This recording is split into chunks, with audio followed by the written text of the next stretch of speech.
Hello everyone and welcome to Smidvarg and the Gang, How to Train Your Dragon Rewatch Podcast. I'm Smidvarg and thanks for being part of the gang. Okay, Smidvarg's not my real name, but it's the persona I adopt for this podcast, and let's just go with it. This is the first time I have ever done a podcast, and I think it's going pretty well so far. But what really matters is what you think. I'd like to hear more from my listeners, just to know that someone's out there and listening and that you're all enjoying this. So please like the Facebook page or this episode, leave me a comment. I have a new way for you to contact me as well. In addition to commenting on the podcast, you can send me an email at smidvarg.thorsten@gmail.com. In each episode, I go through an installment of the franchise, and we will talk about the good, the bad, and the weird, as well as any lessons it might have for us, some cool science, because I'm a scientist in real life, any unanswered questions, and we'll conclude with my, conclusions and rating of the episode. Our installment this week is the 5th episode of Riders of Berk, which is the first season of the Dragons TV series, entitled In Dragons We Trust. And this is the first episode, I think, where we get a real pun in the title, because, of course, it's based on the motto of the United States, In God We Trust. So I don't think they're trying to be sacrilegious here. I think they're just trying to make a joke in the title, and that will continue on as we go further in the series. It was originally aired on September 18th, 2012 on Cartoon Network, written by Art Brown and Douglas Sloan, directed by John Sanford. Sweet baby Thor in a thunderstorm, go! This episode begins with a beautiful shot of Hiccup falling through the air. Well, really it begins with the camera gliding across near the surface of the water near Berk. And I think we later realize this is Toothless's perspective. And the camera jumps up to see a little bitty Hiccup falling through the sky. We close in on him and see that he's got this beautifully contented look on his face. He's just free falling through the air in what appears to be a very calm way. We soon after are shown this is part of a trust falling exercise, where we've taken trust falling to its most extreme form, where the riders jump off their dragons and trust that the dragons will catch them. And of course, Toothless catches Hiccup right before he hits the water, and Hiccup flies up to meet the other riders and encourages them to do the same. Fishlegs is rather scared and won't do it. Snotlout, in bravado, immediately falls off of Hookfang to show Fishlegs how it's done. However, he forgets to tell Hookfang. When the other riders tell Hookfang he is now riderless, he dives down and does indeed catch Snotlout with no serious injuries, but on the way crashes through somebody's roof. And the somebody, as Snotlout soon discovers, is Mildew. They immediately leap into the air and crash through Mildew's roof again to get away from it. Mildew, of course, is very upset with this. It only reinforces his pre-existing hatred of dragons. Stoic is angry at Hiccup because Hiccup is responsible for the dragons, and so whatever they do reflects on him, and whatever he does reflects on Stoic. And Stoic thus orders Hiccup and his friends to repair Mildew's roof. We also learn that this is boot night in Berk, and we don't really know how often this happens, but it's a regular occurrence where all the Vikings put out their boots at night to air them out because they smell terrible after walking around in them for a while. The boots are stolen, and all the evidence points to a Zippleback stealing them. They go to the Dragon Training Academy and see all of the boots piled up around Barf and Belch, so it seems like he stole them and wrecked them in the process. Mildew rallies the villagers against the dragons and wants them kicked off the island. Stoic refuses that particular request. Gobber volunteers to fix everyone's boots, and Hiccup volunteers to go on night patrol to keep an eye on the dragons at night to make sure they don't cause any more trouble. During their first night patrol of the Dragon United Monitoring Brigade, or DUM for short, Snotlout and Gobber get into a bit of an argument, and Hookfang wanders off. While Hookfang is absent, the Great Hall is vandalized by what looks like a monstrous nightmare. At least that's what the claw marks seem to indicate the next morning. At that point, Stoic orders the dragons to be caged at night, rather than letting them roam freely, which is painful for everyone involved, but still not good enough for Mildew. Hiccup starts to see that the evidence doesn't add up. The footprints of the Zippleback that they saw earlier weren't nearly as deep as the ones that Barf and Belch are leaving in the snow. And there are no scorch marks in the Great Hall, which is contrary to a monstrous nightmare's behavior of lighting on fire when it gets angry. The last straw comes when Hiccup is talking with his father, and Toothless is left outside. He sees something odd in the armory, goes to investigate, and sees a big barrel bomb with a fuse lit. He gallops out and is unharmed, but the building explodes, burns to the ground, destroys all the Vikings' weapons, and it looks to the rest of the village like Toothless was responsible. At which point Stoic orders all the dragons to be banished back to Dragon Island. And Mildew is very, very happy, and all the riders are very sad. But Mildew's gloating, as it often does, gives Hiccup an idea. He's beginning to suspect that Mildew's behind it and was framed the dragons.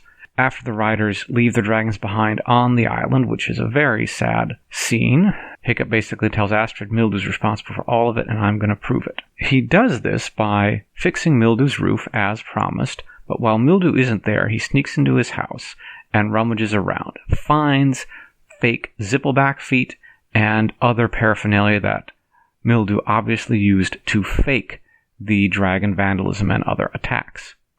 Unfortunately, this does not help Hiccup very much because Mildew immediately comes back home. Hiccup manages to sneak out and not get caught, but Mildew takes the offending evidence and throws it in the ocean, thus erasing any proof of his crimes. And we end with Hiccup scowling at the ocean where Mildew threw everything away. And so this episode ends on a bit of a cliffhanger. It seems to be written as a two-parter, even though it's not titled as such. And then we fade to the credits, which has drawings of several characters, some of whom we haven't seen yet, one of whom, named Alvin, will show up next time. This is pretty cool. It's amazing.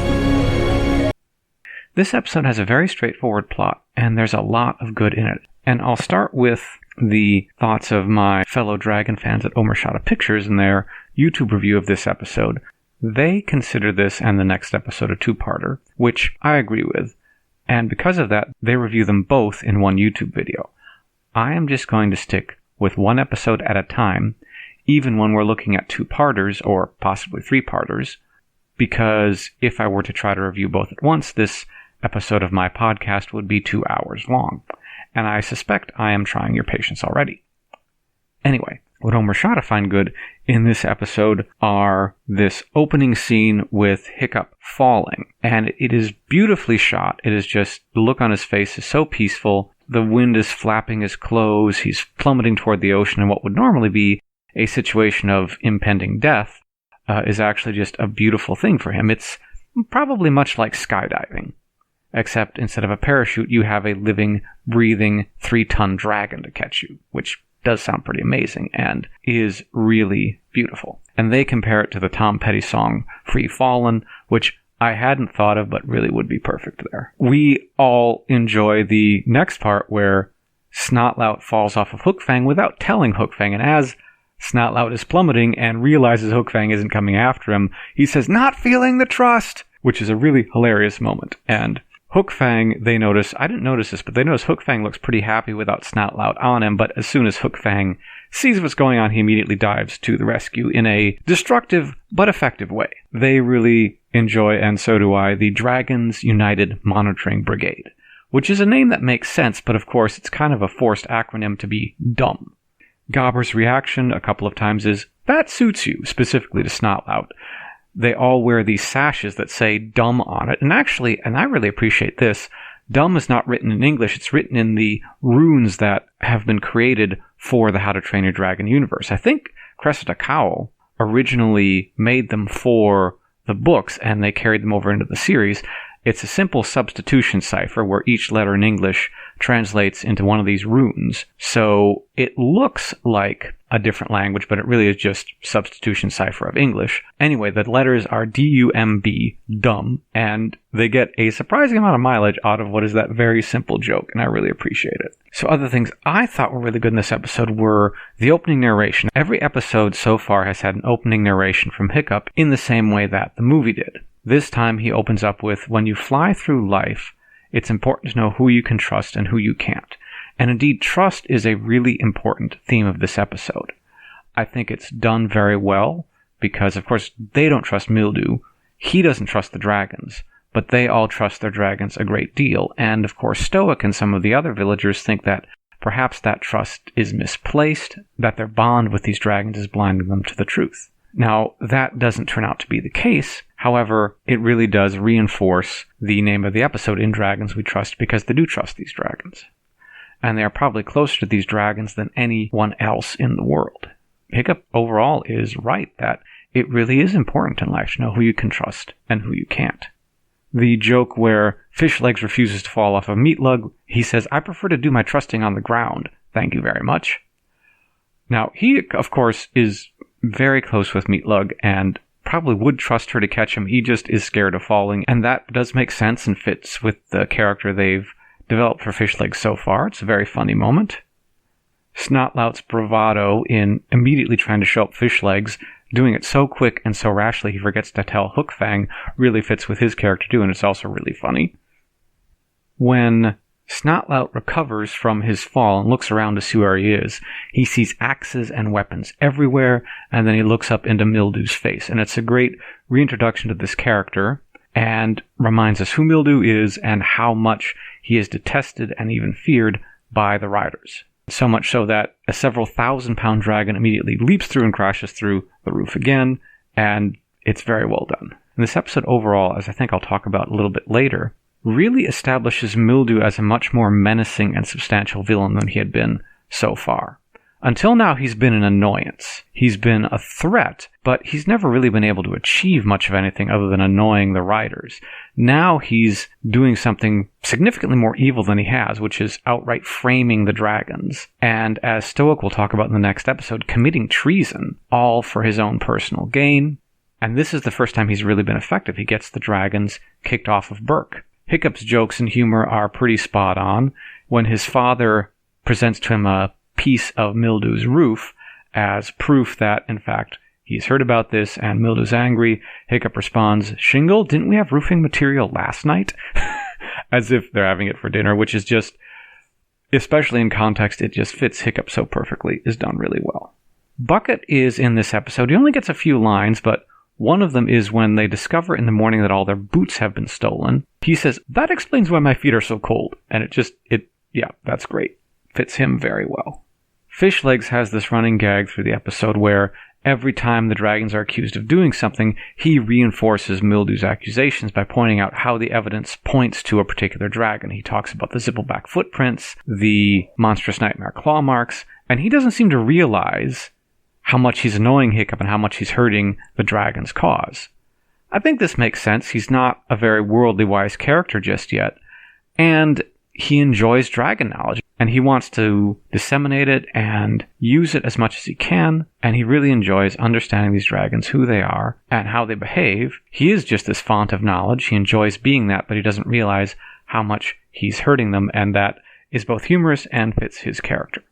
When Gobber is trying to calm the crowd down after they found their boots have been apparently stolen and damaged by Barf and Belch, he says, "You're Vikings, everything's cold." He's making fun of them for complaining, and he tries to basically shame them into not turning into this mob. He does a good job and manages to calm things down for the moment, which I think is pretty good, and does fit this Viking tough mentality. Hiccup trying to come up with a solution immediately fits him. He promises to keep an eye on the dragons, and when he shares this idea with the rest of the riders, it is one of the funniest conversations so far. He says, "We're going on night patrol," and Toughnut immediately says, "I love it. What is it?" I mean, it is a cool name, so I can understand why he loves it, and then only asks questions afterwards. Then Ruff says, "Permission to shoot first and ask questions later." And then Toughnut says, "Permission to skip the questions." Again, this is just hilarious. It fits them so well, and is probably where the audience is right now. Like, we know the dragons aren't really responsible for this, and they just want to get to the shooting whoever is. Fishlegs is, I think maybe they're going a bit far in Fishlegs being scared here, but Fishlegs is implying that he doesn't want to do this, or it will be hard for him to do this because he's a little scared, because he says things happen after dark. And he also has a bedtime. He does go on patrol, though, so he overcomes these things, but it is a funny moment for his character. When Hiccup explains in response to Ruff and Tuff's questions and requests what they're actually going to do,